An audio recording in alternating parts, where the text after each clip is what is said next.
terjadi ketegangan antara PBNU dengan PKB. Apa yang harus dilakukan oleh PBNU?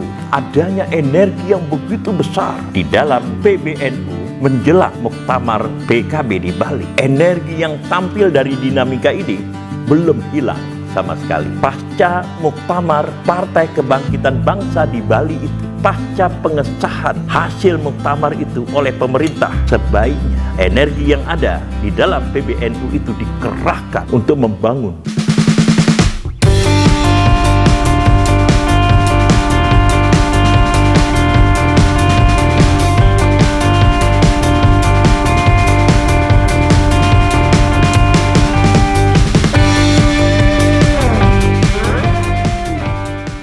pecinta Indonesia, bangsa, dan demokrasi.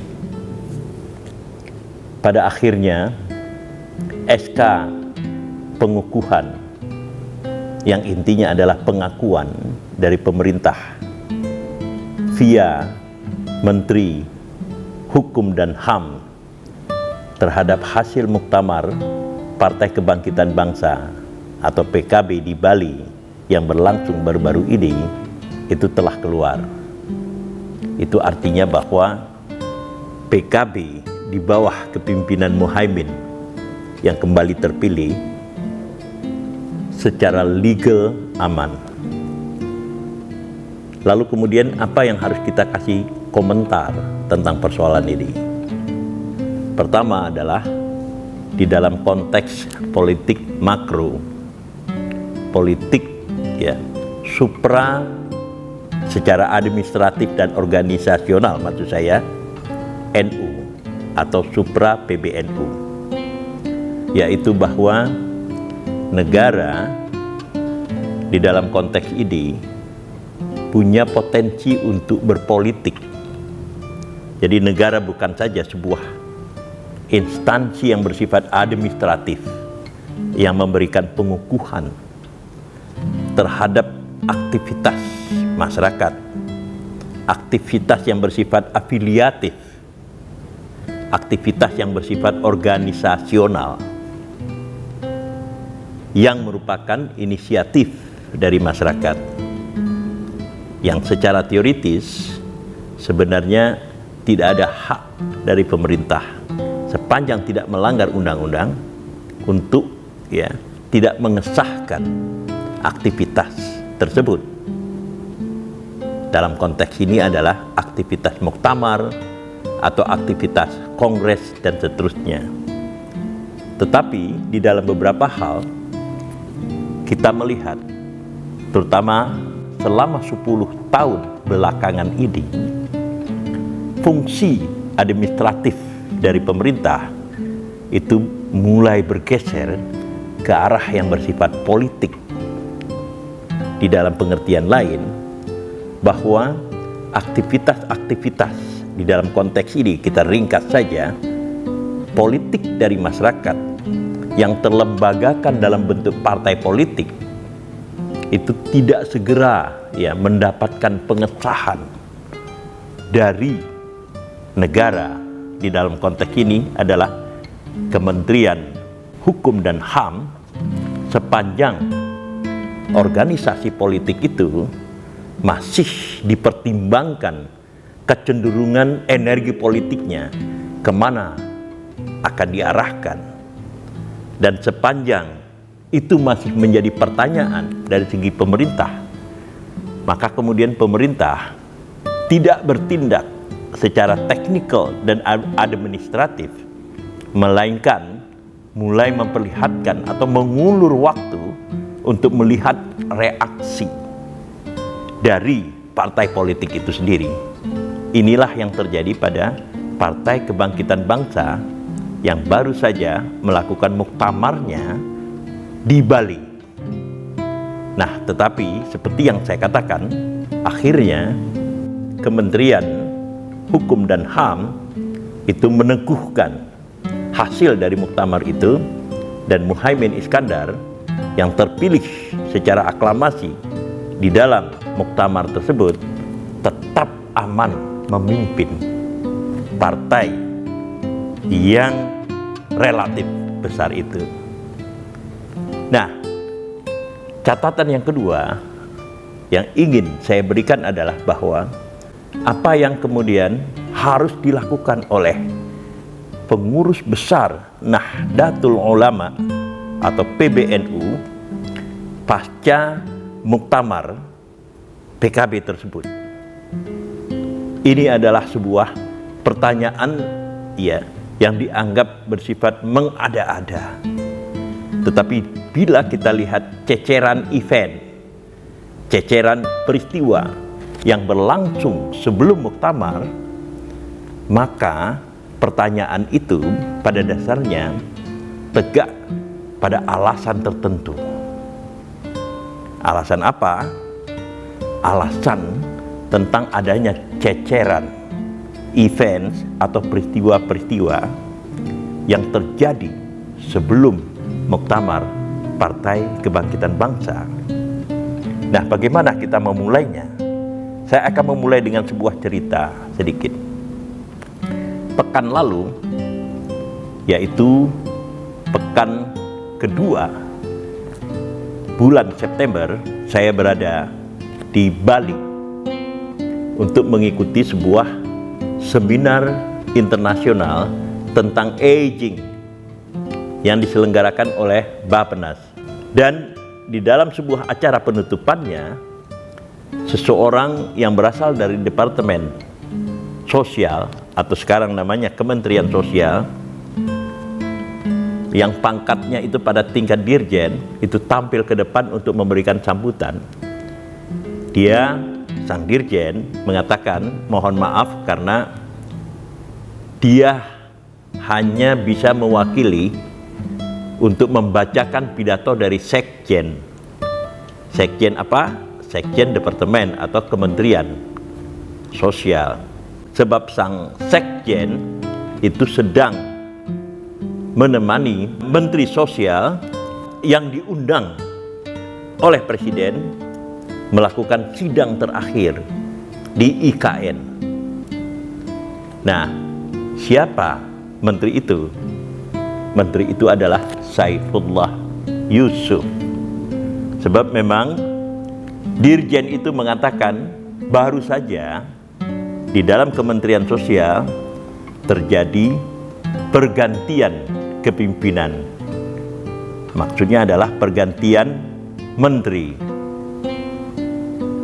Nah, Saifullah Yusuf yang baru dilantik itu sudah segera melaksanakan tugasnya untuk menjadi salah satu peserta di dalam sidang kabinet yang nyata-nyata sebenarnya terakhir itu di dalam periode kedua kepemimpinan atau kepresidenan Joko Widodo. Apa makna dari Saifullah Yusuf ini dan kenapa saya menyebutnya? Karena Saifullah Yusuf itu berasal dari pengurus besar Nahdlatul Ulama atau PBNU. Posisi dia adalah sebagai sekretaris jenderal dan kemudian terekrut menjadi menteri menggantikan Risma. Risma terjun seperti yang telah kita ketahui menjadi salah satu calon dari gubernur di Jawa Timur. Nah, di dalam konteks ini ingin saya katakan bahwa dengan mengakomodasikan Saifullah Yusuf ke dalam kabinet terakhir dan di hari-hari terakhir Jokowi, maka pada dasarnya adalah sebuah proses mengakomodasikan energi yang berlebihan di dalam PBNU untuk disalurkan ke tempat yang dalam dua tanda kutip lebih positif, lebih konstruktif. Kenapa saya katakan seperti itu? Karena sebelumnya terjadi ketegangan antara PBNU dengan PKB. Di saat-saat atau menjelang muktamar PKB di Bali itu, Muhaimin Iskandar diundang oleh pengurus besar Nahdlatul Ulama untuk katanya membuat klarifikasi atau apa sajalah di dalam konteks ini, dan Muhaimin Iskandar sebagai ketua umum Partai Kebangkitan Bangsa menolaknya, dan tolakan ini dianggap oleh PBNU sebagai usaha menjauhkan diri dari PBNU, sebuah organisasi Islam terbesar di Indonesia yang justru menjadi bidan, bahkan sekaligus ibu yang melahirkan PKB itu sendiri. Nah, tentu rumusan yang baru saja saya sebutkan itu adalah rumusan-rumusan yang bersifat umum yang digunakan oleh PBNU untuk diproyeksikan kepada PKB di dalam konteks ya bukan membangun hubungan ya yang bersifat sederajat di antara PBNU dengan PKB, melainkan hubungan yang bersifat subordinatif.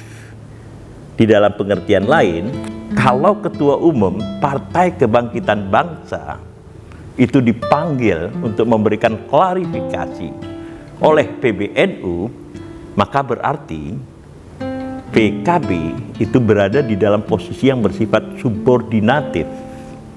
Sementara kemudian posisi PBNU itu berada di atasnya.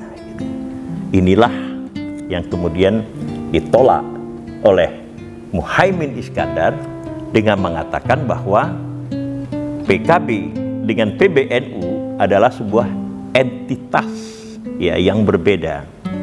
PKB tegak ya dengan undang-undang kepartaian, lalu punya ADART sendiri, ada pengurus sendiri, dan kemudian PBNU itu tegak di atas undang-undang organisasi, punya pengurus tersendiri, punya ADART sendiri yang tidak berhubungan satu sama lain. Tetapi di atas semua itu atau di balik ya semua kata-kata dan kalimat-kalimat yang telah saya sampaikan itu sebenarnya menyembul ketegangan. Sebelumnya kita lihat ya bagaimana Yahya Stakuf, ketua umum PBNU, itu secara terang-terangan mensapih NU dari PKB. PBNU itu tidak lagi ya memberikan susu kepada PKB. Di dalam pengertian lain, biarlah PKB bekerja sendiri dan PBNU bukanlah bagian dari PKB. PBNU memberikan kebebasan kepada para anggotanya, yaitu kaum Nahdliyin yang begitu luas dan besar jumlahnya itu, untuk berafiliasi secara politik dengan partai manapun juga. Di dalam pengertian lain, PBNU itu menjaga distansi yang terang, ya, yang terus terang dengan PKB. Nah, tetapi menjelang muktamar PKB, di samping undangan tersebut juga muncul, ya, satu ide dari pihak PBNU untuk membentuk sebuah tim tersendiri. Tim tersendiri ini ya tentu kaitannya dengan konteks politik. Tentu kaitannya ini dengan usaha ya untuk ya mengontrol PKB itu sendiri.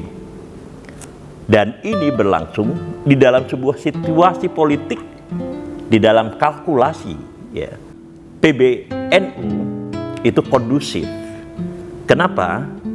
Karena Prabowo baru saja memenangkan pertarungan politik di dalam kontestasi kepresidenan tahun 2024. Dan di belakang Prabowo itu dukungan terbesar itu adalah Presiden Jokowi. Dan Presiden Jokowi itu dianggap mempunyai pengaruh yang cukup besar, di mana PBNU itu membina hubungan yang sangat akrab dengan Jokowi. Sementara kemudian posisi Muhaimin Iskandar itu relatif agak berdiri ya di tubir ya, di jurang, di tubir, maksudnya tubir ini adalah di pinggiran jurang karena dia menjadi pasangan Anies Baswedan di dalam kontestasi kepresidenan dan tentu saja kalah. Nah, jadi momentum politik yang bersifat kondusif inilah yang kemudian diusahakan untuk dimanfaatkan. Tetapi apakah itu berhasil? Sampai dengan detik-detik ketika muktamar itu sudah berlangsung dan ya malah sudah berakhir, masih kita dengar ada gagasan dari Lukman Edy, mantan sekjen PKB, tentang penyelenggaraan muktamar tandingan bagi PKB. Nah, inilah ya situasi menjadi latar belakang mengapa pertanyaan tadi yang di atas saya ajukan. Akan tetapi seperti yang telah saya kemukakan, pada akhirnya PKB mendapatkan dalam dua tanda kutip restu official, restu resmi dari pemerintah. Dalam hal ini adalah Kementerian Hukum dan Hak Asasi Manusia tentang keabsahan muktamar yang dilakukan PKB di Bali.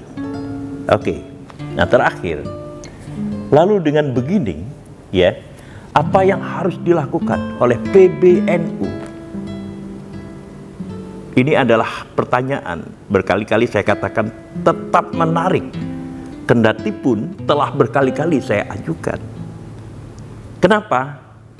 Pertama, karena adanya energi yang begitu besar di dalam PBNU menjelang muktamar PKB di Bali. Energi ini adalah sebuah energi yang lahir dari dinamika hubungan antara PKB dengan PBNU. Dan menurut saya, ya energi yang tampil dari dinamika ini belum hilang sama sekali. Inilah kemudian yang perlu kita bicarakan. Siapa kita? Kita adalah masyarakat Indonesia, kita adalah konstituen dari politik Indonesia. Kita adalah ya teman-teman bagi kaum Nahdliyin, bagi PBNU. Dan di dalam kapasitas inilah, terutama di dalam kapasitas sebagai rakyat Indonesia, sebagai konstituen politik Indonesia, saya berbicara. Apa yang akan saya kemukakan? Energi besar yang telah terakumulasi dan terkonsolidasi sebelum muktamar PKB itu sebaiknya kemudian disalurkan oleh PBNU untuk mengembangkan demokrasi di Indonesia. Seperti telah berkali-kali saya nyatakan, baik secara lisan, baik di dalam konten seperti yang saya lakukan sekarang ini, maupun yang saya tulis di Harian Kompas, peranan NU sebagai civil society itu sangat strategis. Yang kita ketahui, ya, sejak masa periode kedua kepemimpinan Jokowi bagi Indonesia sampai kemudian gagasan-gagasan yang dikemukakan oleh Presiden terpilih Prabowo Subianto, selalu ada keinginan untuk menyatukan seluruh kekuatan elit. Elit yang dimaksudkan di sini itu adalah para pemimpin partai politik. Tentu dengan alasan tersendiri, yaitu stabilitas. Gitu. Jadi kehendak dari mereka yang menang di dalam pemilu itu adalah mengkonsolidasikan seluruh kekuatan di bawah ya tangan seorang pemimpin yaitu presiden terpilih atau kemudian presiden yang akan dilantik pada bulan Oktober, tanggal 20 Oktober 2024 ini, untuk menyatu. Sebagai akibatnya, kita akan melihat kosongnya wilayah-wilayah kritik, wilayah-wilayah yang menciptakan keseimbangan. Memang ada tokoh-tokoh yang bersifat individual, memang ada kemudian lembaga-lembaga tertentu seperti universitas, ya, atau perguruan-perguruan tinggi, atau kemudian lembaga-lembaga seperti LSM dan lain sebagainya. Tetapi kekuatan itu sama sekali belum mengalami konsolidasi dan belum memperlihatkan sebuah kekuatan untuk menciptakan keseimbangan antara elit yang terkonsolidasi dengan mereka yang berada di luar pemerintahan. Nah, di dalam konteks inilah saya mengusulkan agar NU menyalurkan energinya yang begitu besar sebagai sebuah organisasi terbesar di Indonesia, bahkan pada tingkat Asia Tenggara sekalipun, untuk menyalurkan energinya dan diproyeksikan untuk menjaga keseimbangan dari kekuatan-kekuatan kekuasaan yang dikonsolidasikan para elit. Karena NU bagaimanapun bukanlah bagian dari pemerintah. NU adalah bagian dari rakyat, dan NU mempunyai sejarah tersendiri, terutama jika kita kemudian mengingat peran dari Kiai Abdurrahman Wahid sebagai pendekar demokrasi, sebagai pendekar civil society yang berusaha menciptakan keseimbangan kekuasaan antara negara dan masyarakat. Nah, disinilah mestinya pasca muktamar Partai Kebangkitan Bangsa di Bali itu dan pasca pengesahan hasil muktamar itu oleh pemerintah, sebaiknya energi yang ada di dalam PBNU itu dikerahkan untuk membangun keseimbangan kekuasaan di dalam bangsa Indonesia secara keseluruhan dari sisi civil society-nya.